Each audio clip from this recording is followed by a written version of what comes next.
Hi, my name is Jacob, and welcome to another Raw and Uncut section on the Abrasive Conversation platform. So, I briefly want to just talk about the organizations that we're working for and the ways in which the majority of us are spending our lives. I think the majority of us are working for organizations that do not really care about us.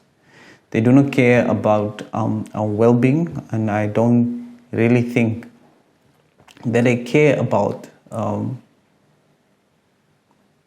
overworked, burnout, and underpaid we are. I really think that the majority of organizations have developed a culture where it's all about the organization's bottom line or the organization itself, and that they do not care about employees. The only thing that they care about is the mundane or the soul-robbing activity that is sometimes assigned to us. And I know some organizations really go out their way to develop a culture or put institutional policies in place to make it a more welcoming environment for employees to work in and to flourish in. But the reality is, in many of these organizations, you have these middle managers, people who have been there for years or are very damaged people, that wants to control the way other people are living their lives. The work that they're doing for these organizations is the closest that will ever come to a sense of purpose or a sense of power. Is that little power that they have as middle managers or wherever they are in the organization that allow them control over other people that they misuse, because they are so damaged that they think by robbing or taking someone else's power or agency, or if you want to strip it from those people, that they gain something in the process. And they stick for years, they stick in these specific positions in these organizations, and they're creating a toxic culture which bring even the very good intended organizations to their knees. And what you then see is brain drain. You see brain drain from specific organizations. I think one of the sectors that have to have a good look at what is currently happening in this sector is higher education. There is a massive brain drain currently happening in higher education. A lot of skilled people are leaving the sector. And I think over the past decade, the sector have become more bureaucratic and very draconian.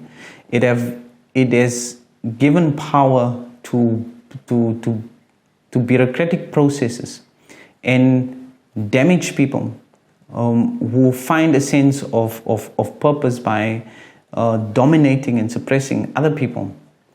They're giving these bureaucratic processes now giving those people specific powers, and they are misusing those particular powers. And what happens is that a lot of the best and good employees are really leaving institutions and even the sector. So something that we really have to think about is, how do we get to, or how do organizations get to spaces where they care about employees. And when they care about employees, they mean it. They don't just put it on paper and think that a policy somewhere on the internet is going to solve the problem. But how meaningful is that employee's life going to be? the reality is for many of us who has a 9 to 5 is that the majority of our lives we're going to spend at work. And if we do not enjoy what we are doing, then we literally have sucky lives. We have lives that have no meaning to us. And many people who is a more privileged position might even say is that, why don't you leave? Why don't you leave and start something else? Some of us have responsibilities. And it's not that difficult to leave and find a job elsewhere. We all know the current economic and environment and the way we are struggling on this continent to make things work. So it's not just a matter of leaving. It is, where do we leave to? And how is that environment going to be different from the environment that I'm currently in? So it's complex. So what do we do when the best and some of the most brilliant minds are leaving the organizations, but especially in the higher education sector? What do we do?